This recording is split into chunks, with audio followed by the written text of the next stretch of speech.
Media sir महायुतीची बैठक शक्यता आहे की 1-2 दिवसांमध्ये त्या संदर्भातली बैठक निश्चितपणाने बोलवली जाईल।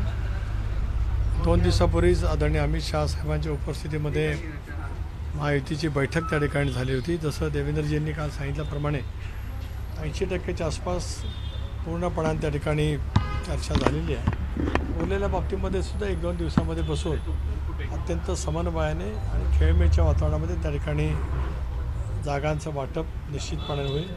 आम्हा सर्वांचं समान उद्दिष्ट आहे की 45+ जागा महाराष्ट्रामध्ये आम्हाला महायुतीच्या जिंकून आणायच्याच आहेत। या दृष्टिकोनातून आम्ही सर्वजण सतर्क आहोत। राष्ट्रवादी काँग्रेस पक्ष आणि एकनाथ शिंदेची शिवसेना या पक्षासाठी चर्चा सुरू आहे की जागा वाटपामध्ये कुठेतरी कमी जागा मिळतात, त्यामुळे नाराजीचा सुरू आहे। नेमकी काय सांगतात? या संदर्भातल्या या केवळ अफवा आहेत। प्रत्यक्षात चर्चा होत असताना सर्वांना सन्मानपूर्वक सामान घेऊनच त्या ठिकाणी निवडणुकीला सामोरं जायचं आहे, असं भारतीय जनता पक्षाच्या शीर्षस्थ नेतृत्वाची एकंदरीत भूमिका आहे। राज्य पातळीवरती सुद्धा तशाच पद्धतीची भूमिका त्या ठिकाणी आहे। विजय शिवतारेंना ज्या पद्धतीनं आज वक्तव्य केलं आणि अजितदादांना बदला घेतला गेला पाहिजे, त्यासाठी आपण स्वतः उभा राहणार आहोत। 50 वर्ष पवार कुटुंबाने या ठिकाणी सत्ता केली, त्यामुळे आता निर्णय घ्यावा लागणार आहे, असं कार्यकर्त्यांना आव्हान। एकतर विजय शिवतारे यांचं जे वक्तव्य आहे त्याचा मी तीव्र शब्दामध्ये निषेध या ठिकाणी व्यक्त करतो। हे अत्यंत संतापजनक आहे।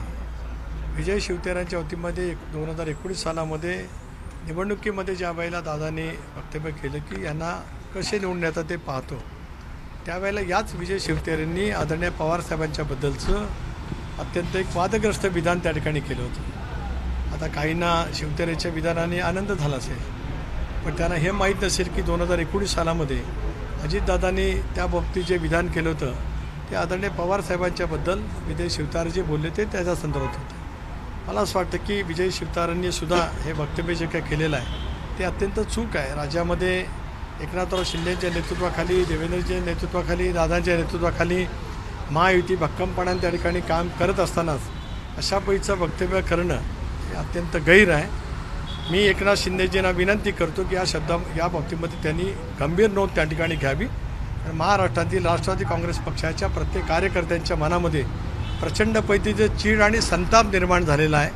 माननीय मुख्यमंत्र्यांनी ते शिवसेनेचे प्रमुख आहेत, योग्य ती समज शिवतारांसारख्या बेतालपणाने वक्तव्य करणाऱ्यांना द्यावी। मुख्यमंत्री एकनाथ शिंदे जो निर्णय घेतात तो कदाचित त्यांना मान्य नाही असं यावरून दिसतंय का? कारण तो शेवटी त्यांच्या अंतर्गत भाग आहे।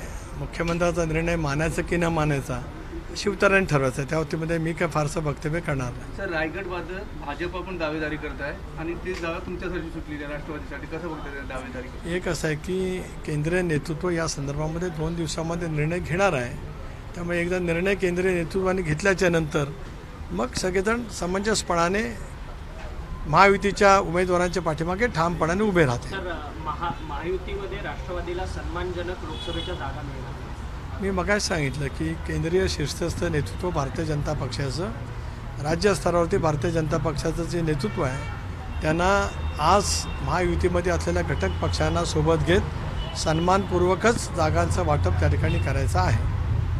उद्या अजितदादा उद्याच्या बैठकीसाठी उपस्थित असणार आहेत का? एक तर उद्या मी आणि आदरणीय अजितदादा स्वर्गीय चव्हाण साहेबांच्या समाधीच्या ठिकाणी नतमस्तक होण्यासाठी जाणार आहोत।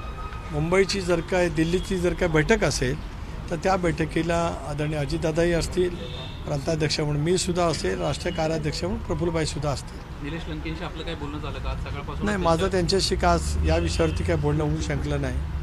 त्यांची वक्तव्य आता संध्याकाळीच त्या ठिकाणी मी पाहिलेली आहेत, कदाचित आज संध्याकाळी उशीर किंवा उद्या त्यांच्याजवळ माझं बोलणं होईल। सर, केंद्र सरकारने CAA बद्दल नोटिफिकेशन काढलं, कसं बघताय? नाही, आज मी आत्ताच मला त्या संदर्भातली माहिती मिळाली। आता जी काय राजकीय प्रश्न आपण या ठिकाणी बोललेला त्या बाबतीमध्ये मी उत्तर दिलेलं आहे। मी पूर्णपणाने ते वाचीन आणि मग त्या संदर्भातली भूमिका उद्या त्या बाबतीमध्ये मी स्पष्ट करीन। धन्यवाद। ABP माझा, उघडा डोळे बघा नीट।